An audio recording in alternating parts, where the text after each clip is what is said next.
فرماتے ہیں کہ بچے تھے گھر میں 6-7، غربت تھی، کام ملتا کوئی نہیں تھا، اور میں کام چور نہیں تھا، کام ڈھونڈتا تھا، پر اللہ کی قدرت کے کام نہیں ملتا تھا۔ فرماتے ہیں کہ میں نے ایک دن اپنی اہلیہ سے کہا کہ آج میں پھر جاتا ہوں کام ڈھونڈنے، تو میری بیوی بڑی فرما بردار تھی، پر اس دن غربت کے ہاتھوں تنگ آ کے کہنے لگی آج نانا کوئی تو چیز لے کے آیا، تو مجھ سے بچوں کی بھوک نہیں دیکھی جاتی ہے، سب روگاں دا روگ محمد جس دا نام غریبی، کنڈ بلا کے لنگ جاندے نہیں دوست یار قریبی، تو آج نہ کچھ لے کے آیا تو میں بچے لے کے میکے چلی جاؤں گی۔ شیخ فرماتے ہیں کہ میں بڑا پریشان گھر سے نکلا، پر میں نے صبح سے لے کے زور تک کام ڈھونڈا، کام ملا کوئی نہیں، تو میرے دل میں خیال آیا چلو کام نہیں ملتا تو اللہ اللہ تو کرے نا، چلو بندوں کی مزدوری نہیں ملتی تو رب کریم کی عبادت ہی کرتے ہیں۔ فرماتے ہیں کہ میں نے نا فرات کے پانی سے وضو کیا، نہر کے، شدید دھوپ تھی، ساتھ ریت تھی اور ریت تپ رہی تھی، میں نے اپنا رومال وہیں مصلی کے طور پر بچھا لیا، اور فرماتے ہیں کہ زور سے لے کر عصر تک نماز پڑھی، دھوپ بھی پورے زور پہ، پر میرے سجدے کا ذوق بھی پورے زور پہ۔ فرماتے ہیں سورج بھی چمک رہا ہے اور رب کی عبادت کا ذوق بھی پورے زور پہ، میں سجدہ کروں تو پھر میرا اٹھانے کو جی نہ چاہے۔ میرے استاد لکھا کرتے تھے، یہ ان کا شعر ہے، وہ کہا کرتے تھے مجھے سوز دے، مجھے ساز دے، اور مجھے نیم شب کا نیاز دے، دم سجدہ خود کو میں توڑ دوں، مجھے ایسا ذوق نماز دے، اور میں تیری بہار کا پھول ہوں، میں کھلا بھی ہوں تو تیرے لیے، مجھے میری شاخ سے توڑ لے، مجھے اپنی زلف کا ناز دے۔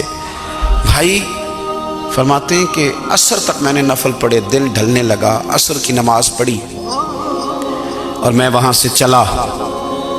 اب میں جب نکلنے لگا تو دل میں خیال آیا کہ چھوٹی چھوٹی دیواریں ہیں گھر کی، بغیر کچھ لیے جاؤں گا تو بیوی دور سے دیکھے گی تو شور کرے گی کہ پھر خالی ہاتھ آ گیا ہے۔ کہتے میں نے اپنے اسی رومال میں جس پہ میں نے نماز پڑھی تھی نا، رومال میں کی آخی دے پنجابی جو صافہ کہتے ہیں، اسی میں نا میں نے کچھ ریت بھر لی کہ وہ دور سے دیکھے گی تو سمجھے گی کچھ لے کے آیا ہے، چلو جا کے اسے بتا دوں گا کہ آج پھر مزدوری نہیں ملی۔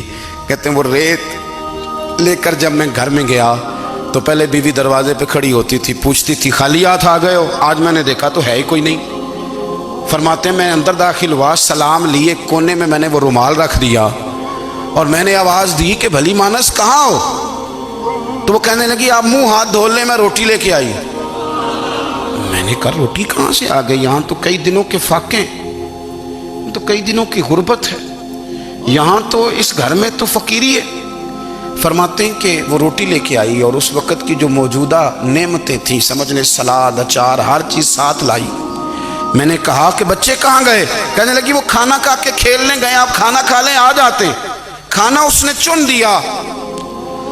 میں نے حیرت انگیز لہجے میں ساری نعمتیں اپنے دسترخوان پہ دیکھ کر کے بیوی سے پوچھا یہ کہاں سے آیا کھانا؟ بچوں کو تو نے کہاں سے کھانا کھلایا؟ یہ سارا کچھ کیسا ہے؟ تو کہنے لگی پتہ نہیں آج آپ کس کریم کی مزدوری کرنے چلے گئے تھے، پتہ نہیں کس کریم کی، میرے گھر میں تو اتنی نعمتیں آئی ہیں کہ مجھ سے سنبھالی نہیں جا رہی، اتنا اناج ہے، اتنا گندم ہے، کس کریم کے دروازے آج چلے گئے تھے؟ یہ کہتے کہتے وہ اٹھی اور اٹھ کر کے کہنے لگی پہلے ہی بڑا کچھ آیا تھا، اب کیا لے آئے ہو؟ اور جا کر کے نا اس نے وہ ریت والا رومال کھولا، کہنے لگے میں تو لے کے آیا تھا ریت، تو میرے رب نے اسے بھی سونے اور ہیرے بنا دیا تھا۔ جب آپ کی توجہ اللہ کی جانب، میرے نبی پاک صلی اللہ تعالیٰ علیہ وسلم نے فرمایا ہر چیز اپنے رب سے مانگ، ہر چیز مانگ، ہر چیز مانگ۔ یا رسول اللہ کیا کچھ؟ میرے محبوب نے فرمایا تیرے گھر میں نمک بھی ختم ہو جائے تو وہ بھی اپنے رب سے مانگا کر، تو مانگنا وہ تجھے دے گا، تو اس کی بارگاہ